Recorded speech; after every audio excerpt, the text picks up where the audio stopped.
Olá, seja bem-vindo a mais um programa Educação em Pauta. No programa de hoje eu entrevisto a professora Aparecida Fernandes. Ela é professora de Língua Portuguesa e Literatura do campus de Parnamirim e também era dirigente do Sindicato Nacional dos Servidores Federais de Educação Básica, Profissional e Tecnológica, o SINASEF, Seção Natal, e hoje vai conversar conosco sobre o lançamento do livro O Morro Pede Passagem, Educação Libertadora em Mãe Luísa, Natal, Rio Grande do Norte. Professora Aparecida, tudo bem? Seja bem-vinda ao nosso programa. Tudo bem, olá a todos. Obrigada pelo convite. Desde já agradecendo a presença aqui para discutir um pouquinho sobre educação, sobre processos organizativos, né, dos trabalhadores, das comunidades. Obrigada. Para falar do tema, mas a gente não tem como fugir da trajetória de vida, né, professora? Essa ação militante já veio, né, de Mãe Luísa desde a infância. Como é que foi o surgimento desse tema? Olha, exatamente, é um fruto de uma trajetória, né? Tanto do ponto de vista da militância, como de um processo de reflexão e de estudo sobre uma dada realidade. É fruto também de uma compreensão do que é o exercício da ciência, da produção acadêmica, né? Então, é uma crítica que a gente já faz desde o berço de que a produção acadêmica ela tem que também se voltar para a sociedade, né? Tentar entender os vários processos, nas várias dinâmicas de uma organização social, da sociedade, para que a gente avance, inclusive, como civilização. Né? Então, eu sou de Mãe Luísa, né? Nasci e me criei lá, morei 24 anos, mas embora tenha saído de lá, né? Mas eu nunca perdi os vínculos com o movimento político, né? Principalmente coordenado, né, e capitaneado pelo setor da igreja, né, que Mãe Luísa, assim, do ponto de vista do movimento social, do movimento de pastoral social de igreja, sempre esteve muito alinhado pela ação do Padre Sabino, a corrente da igreja chamada Teologia da Libertação. Né? Então, isso foi extremamente importante na minha formação. E também para o desenvolvimento do bairro, né? Ah, claro. Que da década de 40 surgiu com o pessoal vindo do interior e povoando, né? Da década de 80, mais ou menos, quando fizeram a via costeira e a pavimentação. Isso. Então, tem isso. A história de Mãe Luísa é uma história de resistência. Né? Ela inicia, né, uma resistência. As pessoas vão para lá fugidas da seca, encontram lá um espaço na cidade e vão formando, né, se desenvolvendo as suas famílias e ocupando o espaço. E, ao chegar lá, também travam uma batalha para permanecer nele.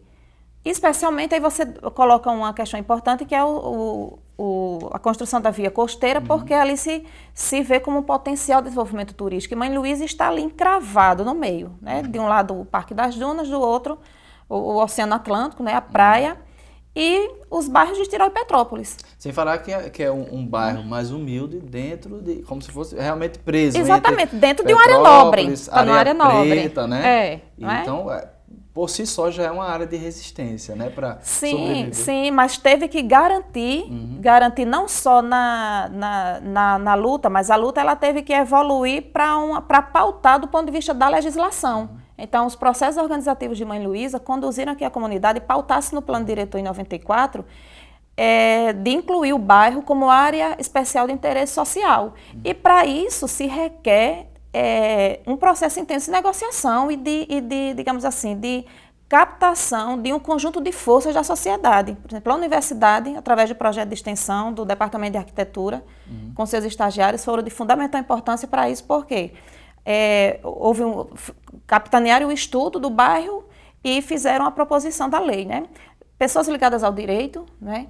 A mobilização comunitária, tá? Com lideranças capazes de ir lá e de discutir, de defender, né, num debate qualificado e de pautar. E realmente se conseguiu ser o primeiro bairro no plano diretor a ser tratado como área especial de interesse social. E a consequência disso é o quê? É que Mãe Luísa, com isso, barrou o processo de especulação imobiliária.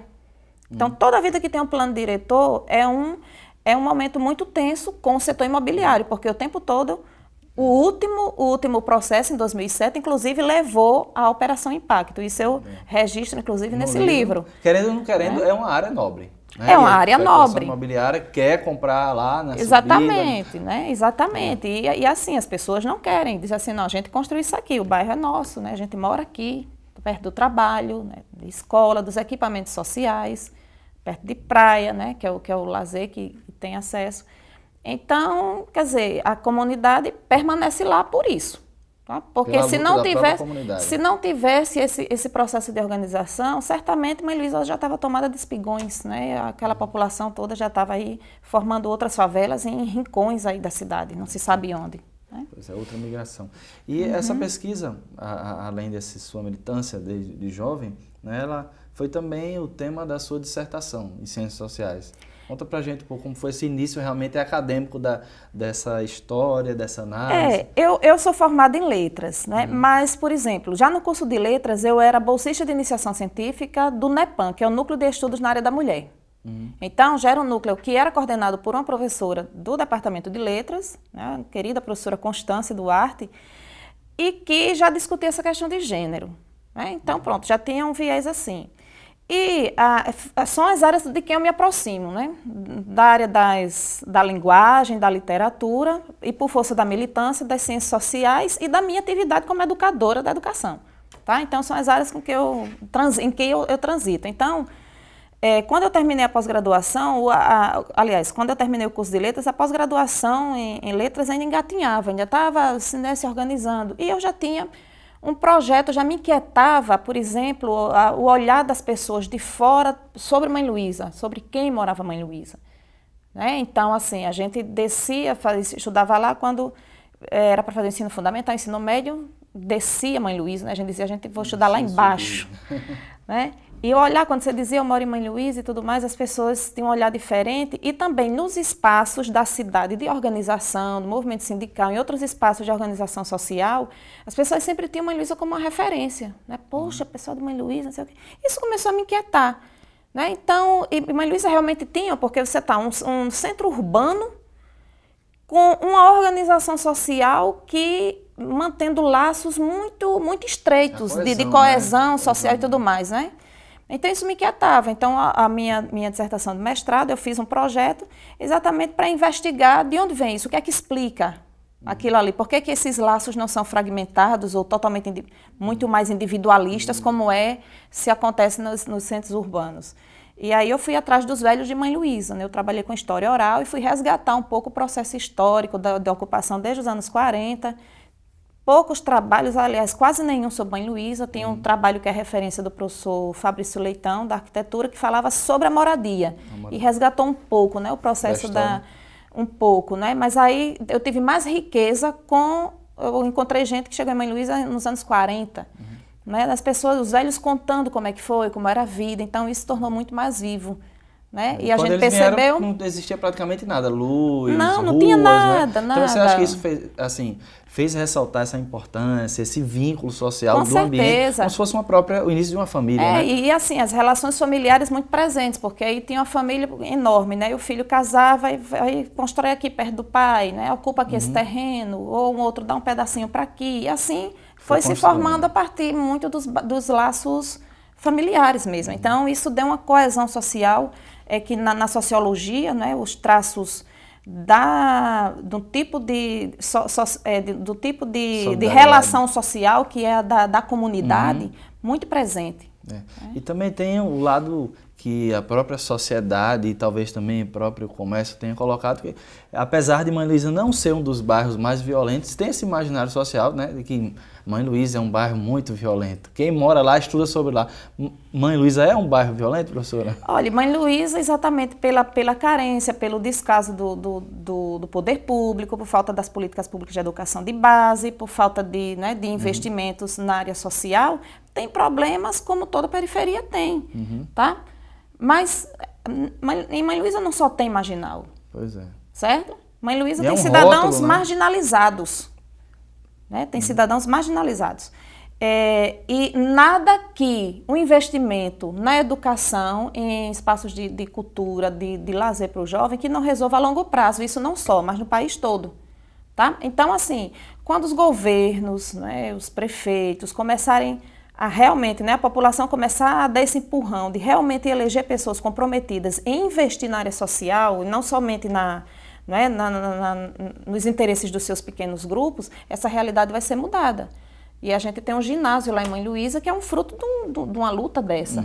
né? Um ginásio que ganhou o maior prêmio de arquitetura internacional na área desportiva, que é o Ginásio Arena do Morro. Inclusive com financiamento internacional, né? Exatamente. Né? Se eu não me engano, o mesmo arquiteto do Ninho do Pássaro, exatamente, né? O mesmo escritório de arquitetura que construiu o Ninho do Pássaro lá de Pequim. Então, assim, as pessoas não foi do nada, porque vem que Mãe Luísa tem uma trajetória e realmente é uma comunidade que tenta buscar respostas para os seus problemas. É nisso que está o protagonismo. Não estão parados no tempo, como diversos outros, né? E ficam à mercê dos problemas urbanos, políticos, faltas de políticas públicas.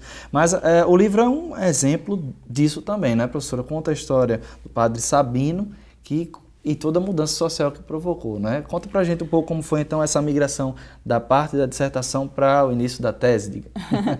Bom, então aí já tem uma... Em 2011 defendida a tese, a tese foi defendida em 2011. E aí eu tenho uma reflexão aí, né? O que é que propiciam, né? O que é que está envolvido quais os elementos que estão presentes em processos de organização e de educação, né, de uma dada realidade social. O que é que permite que processos organizativos e educativos eles perdurem no tempo, tá? E aí eu pego como referencial a metodologia usada por padre Sabino Gentili, que morou em Mãe Luísa de 80 até 2006, quando veio a falecer. Exatamente porque é uma peculiaridade aí, né? Uma peculiaridade ele conseguiu um pouco, ao se tornar da comunidade, né? Ele não era só uma liderança religiosa, ele era um morador, ele se colocava como alguém. Então, toda a ação dele, né, foi nessa frente de trabalhar do ponto de vista do processo educativo, do organizativo, da organização política e também da assistência, porque ele via quer dizer, as carências do bairro, né? Então, por exemplo, o centro paroquial que foi construído em Mutirão, né? Ele é diferente, por exemplo, do centro paroquial das outras igrejas. Por quê? Porque lá não é o lugar da festa, certo? Lá é o lugar das discussões políticas, é o lugar da educação, onde se desenvolvia a educação infantil, e hoje era o lugar onde tinha cursos profissionalizantes, curso de idiomas, cursinho pré-vestibular, curso preparatório para os meninos que iam fazer processo seletivo do instituto, tá? Então, quer dizer... Ou seja, ele pegava o tempo ocioso e educação integral. Essa forma. A ideia exatamente tentar munir a comunidade de capacitação, né? De que aquilo que está descoberto pelo poder público também não dá para só você reclamar. Você reclama, mas também você tem possibilidade de ter uma alternativa? Tem, então vamos oferecer alternativa. Mas não pode ser isso só. Isso aqui está acompanhado de um intenso processo de reflexão das pessoas sobre sua realidade e sobre o seu papel como protagonista, como sujeito em alterar essa realidade. Então, essa aí foi a grande, talvez a questão que norteou um pouco a atividade do padre Sabino e Mãe Luísa. Né? Você não perde o processo da indignação, mas também não dá só para reclamar. Você também é responsável, é protagonista de provocar mudanças sociais. Os problemas podem ser potências, né, para... projetar respostas positivas.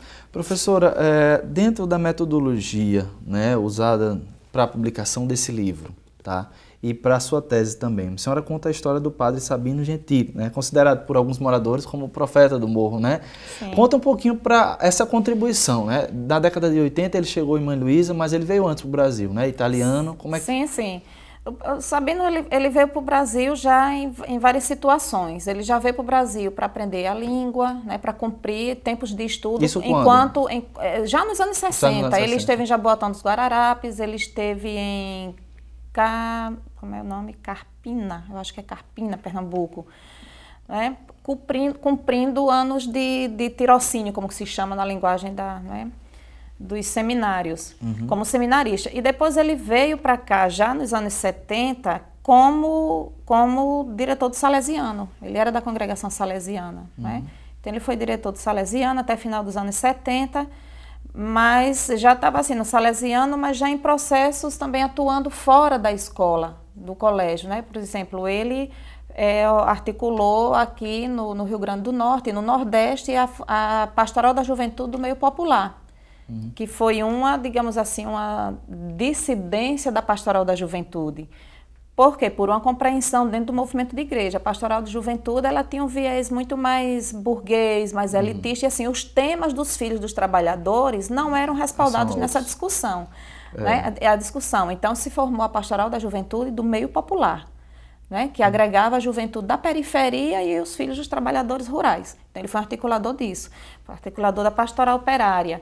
Era um cara que era uma referência, por exemplo, nos processos de ocupação, de formação e de ocupação do MST.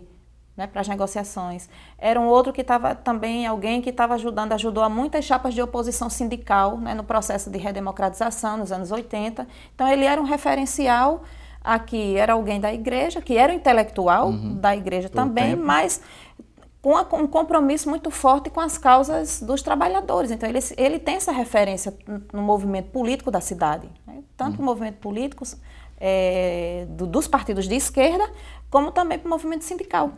Depois que ele, então, passou a atuar militantemente em Mãe Luísa, foram surgindo algumas, digamos assim, instituições, escolas, creches, por aí vai, né? Mas como é que foi, então, essa criação do Centro Sociopastoral? Essa foi a primeira ação do padre?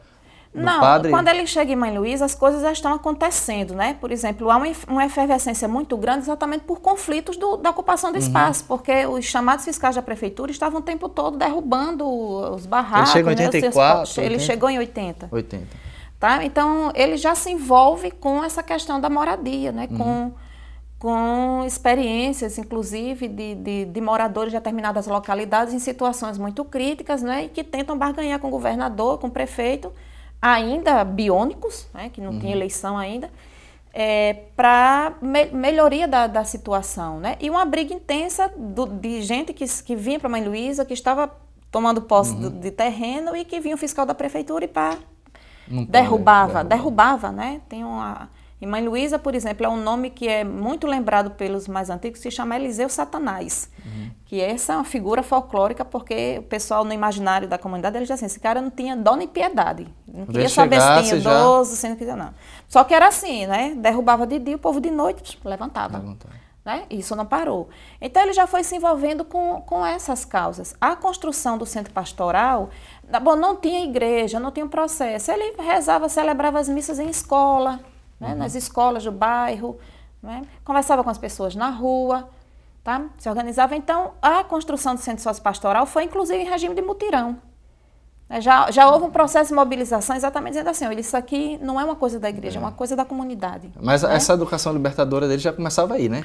Não tinha ainda as escolas, por exemplo, mas já tinha essa integração. Que exatamente é o processo, não é? Que é assim, a educação, a gente não pode pensar ela somente do ponto de vista da educação escolar, mas ela é esse processo amplo que está muito ancorada, e é essa análise que eu faço, né? Toda a prática de Sabina está ancorada em dois processos metodológicos muito fortes. Um que é a reflexão, ação, reflexão e ação de Paulo Freire. Era uma prática educativa, né, e discurso assim, muito alinhado com o viés freiriano. Ele já tinha essas leituras ou você consegue enxergar na prática dele essa leitura? Tem na prática dele, mas ele tinha essas leituras sim, certo? Ele tem essas leituras. E também no método Ver, Julgar e Agir. Então, são duas vertentes que se imbricam, dentro né? da metodologia de abordagem... O método Ver, Julgar e Agir era o método de ação, de trabalho da chamada igreja na base, a igreja progressista, né? Pós-Vaticano II, que se confirma, né? Com as comunidades eclesiais de base e tudo mais, tá? Que é exatamente o mesmo processo, você refletir sobre sua realidade, você tentar enxergar, entender sua realidade, não é? Refletir sobre ela, você agir sobre ela para provocar mudanças e refletir sobre aquele processo de novo. Professora, em outros eventos também, como podemos citar, o Mutirão Popular em 95, onde houve a transformação da favela do Supapo para o conjunto habitacional Brisas do Mar. Ele fez basicamente isso, né? A transformação na prática mesmo, a reorganização do espaço. Exatamente, e olha para ver aí o processo político envolvido, né? Porque essa era uma ação da campanha da Fraternidade sobre exclusão, e foi um direcionamento da Pastoral Operária que identificasse situações de exclusão, né, onde eu vi a organização da pastoral operária e procurasse modificar aquela realidade. E nós fizemos uma pesquisa e na nossa cabeça de militantes, de leitores de Marx, né, de politizados, qual era a nossa leitura? Não, que como a situação era muito difícil, né, claro que as pessoas iam dizer que o problema delas seria o emprego, seria a educação, que não tem tudo mais, e tudo isso foi por terra. Porque quando a gente jogou o resultado da pesquisa para o pessoal da favela, né, o resultado que deu foi assim, o nosso problema é moradia, a gente quer uma casa. Sim, mas como? E a gente querendo insistir, né, no processo, a gente querendo a nossa leitura, porque nós estávamos certos que nós éramos militantes, politizados, né? Não, mas não é melhor a luta pelo emprego, não é pelo não sei o quê, não, a gente quer a casa. Entendeu? E aí, para a gente entender isso, não, essa é a vontade das pessoas, é isso que incomoda é a necessidade, né, delas, não é a nossa, não é o que está na nossa cabeça. Então, pronto, como é que vocês vão conseguir essa casa? E aí se deu esse processo de reflexão, e assim, quem é que vai dar? A gente não tem. Como é que vai conseguir? Né? Até que um disse, a gente pode construir a nossa casa. Se tiver apoio, a gente constrói. Então, se deu esse processo de mutirão, que foi a mesma coisa, né? As pessoas, e desse processo de organização, que durou 8 anos, não foi assim da noite para o dia, né? Bom, se tirou uma coordenação, claro que o centro pastoral, né, o padre Sabino, o grupo da igreja estava constantemente apoiando, tinha semanalmente uma reunião do grupo para avaliar, ação, reflexão e ação, avaliar o processo, ver as falhas, ver o que tinha avançado e reavaliar, retomar e reconstruir e avançar, né? Então, esse processo. O pessoal começou a fabricar, né, aprenderam a fabricar tijolos. Os tijolos eram fabricados lá. Interessante. Criaram as próprias regras. Bom, só vai ter a casa quem realmente estiver trabalhando. Então, eles tinham esse controle. Quais eram os membros? Se o pai não pode, a mãe não pode, não sei o quê. Tem alguém da família que possa responder por esta família. Construiu a sua, mas tem que ajudar a construir a do outro também, exatamente, né? Tudo isso. Então, isso é uma rede de solidariedade. Muita gente se chegou para contribuir, inclusive estrangeiros. Lá, se você entrar, tem a Rua dos Belgas, tem a Rua dos Italianos, Suíços tem também, a Rua dos Suíços.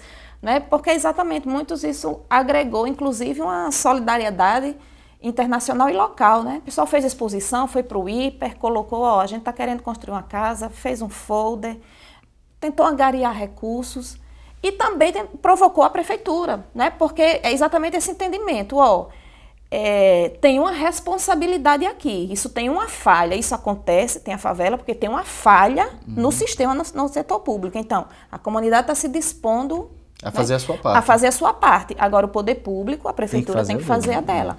Entendeu? Dentro do trabalho também houve a criação da Casa Crescer, né? Inclusive com apoio internacional, o Espaço Livre. Conta pra gente como é que foi essa criação da creche, depois de uma escola com contraturno para os jovens ociosos, né?